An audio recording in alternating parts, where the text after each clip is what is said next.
Welcome to another video. You've got Mr. Everything English, and today guys we are looking at paper 2 question 4, which is seen by a lot of people to be a very awkward, very difficult question, but I promise you guys it's not that hard. So this question guys, as you all should know, is a 16-mark question, and for a 16-mark question we are looking to spend 17 minutes on this particular answer.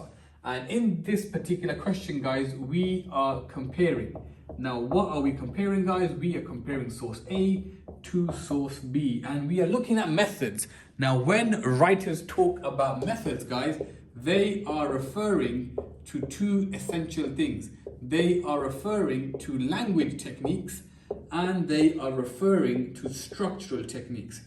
Now, if you've made it this far in your English language exam history, so you've done paper 1, question 1, question 2, question 3, question 4, question 5, paper 2, question 5, 1, 2, 3. This should be second nature. This should be second nature. You should know 100% what language and structure is. Now guys, language is language devices, structure is structural devices. So we're comparing source A and source B. We've got 17 minutes, we've got 16 marks that are up for grabs, and we are looking at methods. Now for this question guys, you are aiming to write 3 paragraphs. You are aiming to write 3 paragraphs. Now, what paragraph structure do we use? Do we use Pretzel? Do we use Peter? Do we use Peel? Guys, we don't use none of them because none of them allow us to compare. Guys, none of them allow us to compare. Now, I'm going to prove to you when we look at the question why the structure that I'm going to go over is a bulletproof structure. But the structure that we're going to be doing, guys, is we're doing 3 paragraphs, right? We're doing 3 paragraphs. This is the structure of 1 paragraph. You got P, R, T, and E, P, R, T, and E. That is the structure. I don't know why I wrote it so squashed up, guys. I don't know why I wrote it so squashed up. But we are aiming for point. Guys, we are aiming for what? We are aiming for point, reference, technique, explain, the effect. This is source A. Then we do our point, then we do our reference, then we give our technique, and then we explain again for source B. Now, at this point here, guys, at this point here, before we move on to source B, depending upon what we're doing, we either say something like however, which indicates a difference, or we say something like similarly, which indicates a similarity. That's the first thing. Then, when we do our second effect, you want to make reference to your first effect because you want to slightly bounce back and forth. Because again, guys, we are doing a comparison, but that is the paragraph structure that you want to follow. Now, guys, you'll be saying, sir, how am I going to be doing that? How am I going to be doing that? How am I supposed to be doing a prep paragraph in 6-ish minutes each? Guys, you're essentially doing Pretzel. Guys, you're essentially doing Pretzel. Now, let me prove to you how it's Pretzel. Let me prove to you guys how it's Pretzel. P-R-T-E, P-R-T-E. Remain the same, remain the same, remain the same, remain the same. Now, rather than zooming in to the same quote, we're now picking out a different quote and a different technique from the other source. Then we're explaining the effect of the other source. The only thing that we are really adding, guys, the only thing that we're really adding is our point, because we're bouncing to the other source. Now, if your point is a similarity, have a very similar point. If your point is different, then of course have a contrasting point. But guys, the structure of the paragraph that we are aiming for is P-R-T-E, P-R-T-E, and this will be times 3 because we are aiming for 3 paragraphs. Now, I'm going to prove to you guys where this structure was born from. Because this structure, guys, I didn't just one day pluck it out of the sky. It was born from the question. Because in the question, AQA tell us how to build the structure of this question. So guys, now let's switch over to the question. Let's go over the question, let's plan an answer, and maybe we'll write one comparative paragraph. For this question, guys, we must refer to the whole of source A and the whole of source B. That is what we are looking at. And instantly, guys, AQA is not shy. AQA does not hold back. They tell us from the very beginning, we want you to compare. Now, what are we comparing? We're comparing how the writers convey. Convey is another word for show their different feelings and perspectives on their adventures in the mountains. Now, perspective, guys, it basically means their views. So how do the writers convey their feelings and their views about their adventures in the mountains? Now, this is where we know what paragraph structure to use. In your answer, you could compare the feelings and perspectives of their adventures. Now, if I said that their adventures were terrifying, in the paragraph, this would go down as my point. The third bullet point says, support this with reference to the text. Now, when it says reference, we know it's talking about quotes. So this is the second part of the paragraph. So we have to have a point and we have to have a reference. Then it says, look at the methods, compare the methods. Now we call methods, or I call methods, techniques. These techniques can be either language or structural techniques. And every time we talk about a technique, we have to explain the effect. That is why, guys, I said to you guys earlier, we are doing point, reference, technique, explain the effect for source A and source B. And that is where the paragraph structure comes from. And we know, guys, it's a 16-mark question. We are spending 17 minutes and we are looking to write 3 paragraphs. So what we're looking at, guys, we're looking at how they convey their different feelings and perspectives about their adventures in the mountain. Source A, let's have a look at this part over here where it says, I sobbed and gasped, swore at the snow and the cold, and most of all, Simon. Now this here, guys, will be my reference. My technique that I will be talking about here, guys, will be a structural technique of a list. And what will be my point, guys? My point will be, what was the question, guys? Let's recap. About the adventures in the mountain. This character hated, absolutely hated the adventures in the mountain. I don't know why I shouted hated, but here we are, guys. So I've got my P, I've got my R, I've got my T, and I will explain the effect when I begin writing my paragraph. So we are comparing, guys, and we are making sure that we are looking at different feelings. So now, whereas in source A, I'm saying that this person absolutely hated it, and I'm doing this via the structural device of a list. Now I've got to look at source B and look at a method that the writer uses in this source to show us that this character somewhat loved their experience. And I can see one staring right at me, guys, and I hope you can see it with me. It was a perfect night, clear stars and the moon. Perfect. It was a perfect night, clear stars and the moon. Now this will be my reference. Now what technique has the writer used here? The writer here, guys, has used a rule of 3. Whereas in the first one, there is a list because it goes beyond 3.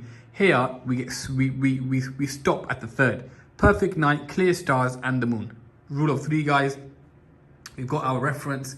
And how does this person view their experience? Whereas in source A, they hated it. This one loves it. Absolutely loved it. That is the difference between the two. So that is my, guys, that is my point.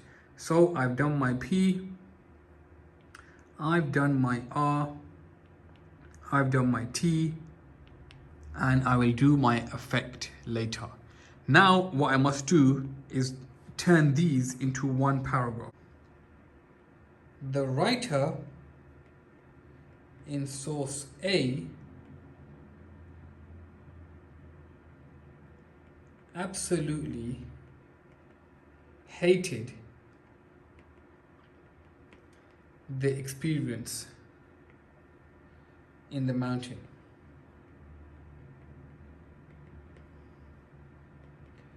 Whereas The writer in source B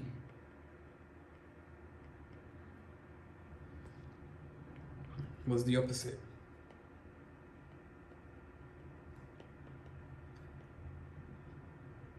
They loved it. And there is my quick point. And now let's move on to my reference. How much am I quoting? I won't quote the whole thing, guys. I'm going to refer to the lines. On lines 15 to 16 of source A, here, guys, we have a reference. Guys, here we have my reference. On lines 15 to 16 of source A,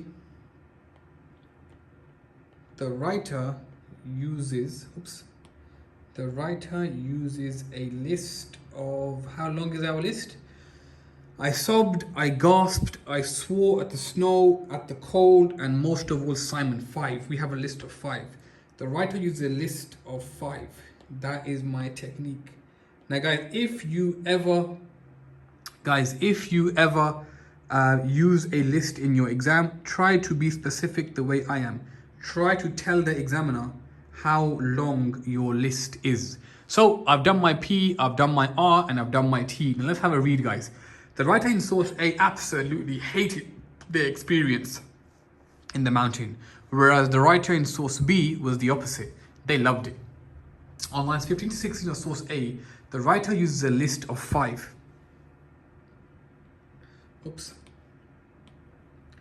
Now, what is important about the list of 5? It could have been, the writer could have said, I sobbed, full stop, or I gasped, full stop. But because the writer says, I sobbed and I gasped and this and this and this, it makes it clear that this is a never-ending experience. This is a never-ending ordeal. It goes on and on and on. I was about to burst into a song there, but let's not do that. And that is what I want to make clear here, guys. The writer uses a list of 5 to emphasize how the torture they suffered on the mountain was never ending. It was one ordeal followed by another. As a result, this mirrors their hatred. They have numerous reasons why they hate the mountain. Alright, I'm going to bounce across. Guys. That's enough for now. I'm going to come back later. I'm going to bounce back. This feeling of hatred contrasts the love displayed in source B. That's my point. What's my reference?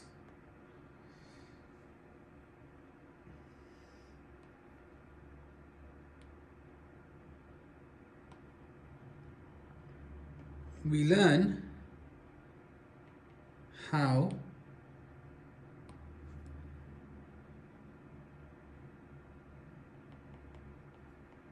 it was a perfect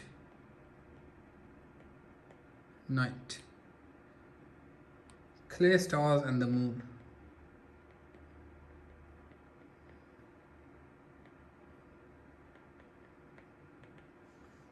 That's my reference, guys. That's my reference. Now I give my technique. This feeling of hatred contrasts a love displayed in source B. We learn how it was a perfect night, clear stars and the moon. And now I begin the subtle references back and forth. Just subtle references, guys. Whilst a list is used in source A, a rule of 3 is used in source B to have the opposite effect. Now that's me just mentioning my technique, guys, and now let's explain what this effect is. By first, where's the quote, guys? Where's the quote? By first mentioning the night and then using the rule of 3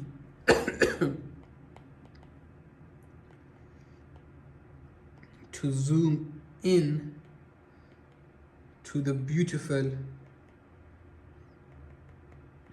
features,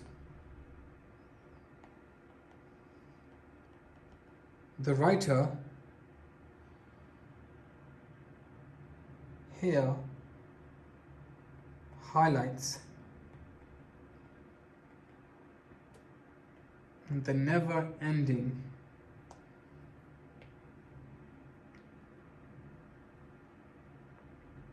beauty of nature. They do not love it for one reason. Let me change nature to mountain. Of the mountain. They don't love it for one reason, they love it for multiple. Alright, guys, then I insert my summative comment. As a result, both writers use similar techniques to display the contrasting views of the mountain. Alright, guys, that is an example of a paragraph. I begin here, guys, with my P, then my R, then my T and my E, then I bounce across P, R, T and E. And that is an exemplar paragraph that I've written myself. The writer in source A absolutely hated the experience in the mountain, whereas the writer in source B was the opposite. They loved it. On lines 15 to 16 of source A, the writer uses a list of 5 to emphasize how the torture they suffered on the mountain was never ending. It was one ordeal followed by another. As a result, this mirrors their hatred. They have numerous reasons why they hated it or why they hate the mountain. This feeling of hatred contrasts the love displayed in source B. We learn how it was the perfect night, clear stars and the moon. Whilst the list is used in source A, I don't know why there's a comma here. While the list is used in source A, rule of 3 is used in source B to have the opposite effect. By first mentioning the night and then using the rule of 3 to zoom in to the beautiful features. The writer here highlights the never-ending beauty of the mountain. They do not love it for one reason, they love it for multiple. As a result, both writers use similar techniques because a list and a rule of 3, guys, they're very similar. A rule of 3 is 3, list is anything more, and in this case, we only got to 5. So they're very similar to display the contrasting views of the mountain. And that is an example of how you compare in question number 4. So all you are aiming for, guys, is 3 paragraphs like this. Now, guys, please do practice. Please do practice when it comes to question number 4.